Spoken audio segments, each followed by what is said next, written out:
The 13 bloodlines of the Illuminati. Today, the Illuminati is represented by 13 specific bloodline families, along with a few associate families.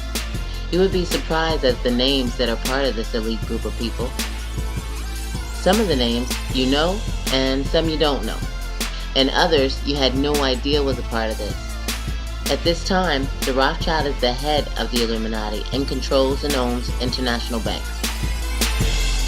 So how did the Rothschild family come to own the banks and virtually everything? Mayer Amschel Rothschild took over his father Moses Amschel Rothschild's bank in Frankfurt, Germany.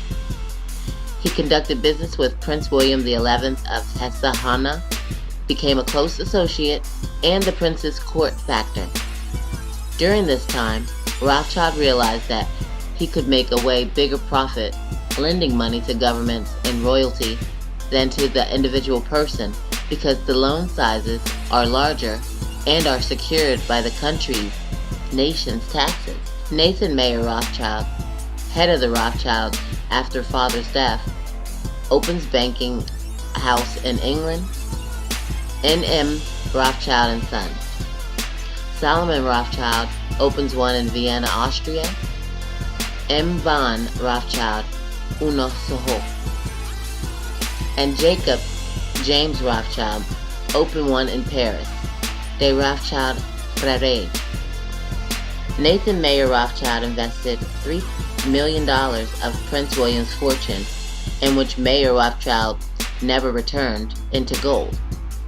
The Rothschild brothers supplied gold to Wellington's British Army via Nathan in England, while they also supplied Napoleon's army with gold via Jacob in Paris. This is where the Rothschilds first started funding both sides of the war. Wars generate huge amounts of risk-free debt which are guaranteed from a country's government and the efforts of the citizens of that nation. Since the Rothschild brothers were financing both sides of the war, then it did not matter who lost, because the loans are given only as a guarantee that the winner will pay the debt of the losing side. This is still going on this day. Every war that has happened was caused and financed by the Rothschild family and the other elite bloodlines. The Rothschild brothers set up an unprecedented postal service, web of concealed routes, and speedy runner carriers through their banks, Europe-wide, so that they could always be a step ahead of current affairs and events. Nathan Rothschild then tricked the other traders into believing that the British lost by privately ordering his workers to start selling consols. Consols was the name of the British bonds that were traded at the stock exchange. Believing that they, the British, had lost the war to the French, the traders started to sell consols at a rapid rate, which devastated the console, where its value dramatically dropped. Then Nathan Rothschild turned around and again privately told his workers to buy up all the consoles that they could, and when the news came that the British actually won the war, the console's value skyrocketed to a level higher than it was before the war came to an end. Since Nathan Rothschild got a 20-to-1 return on his deceptive and bloody investment, the Rothschild family owned and controlled the entire British economy, which after the war became the financial center of the world.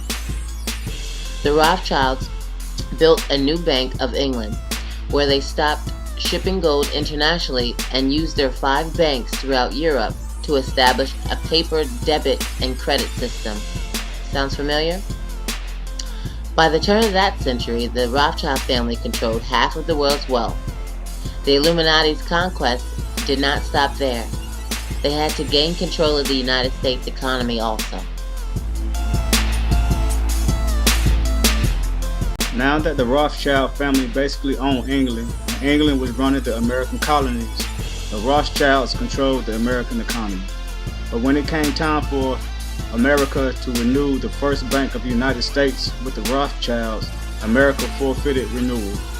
Because of this refusal, Nathan Rothschild in 1812 ordered and financed the British to declare war with America.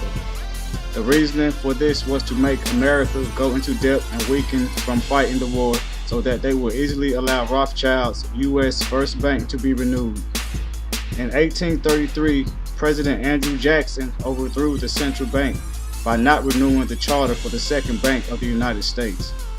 For 80 years, the United States had control of their money supply until 1913, when they bought President Woodrow Wilson threw all Andrew Jackson's work out the window when he signed the Federal Reserve Act, giving the control of the United States back over to the international bankers, the Rothschilds.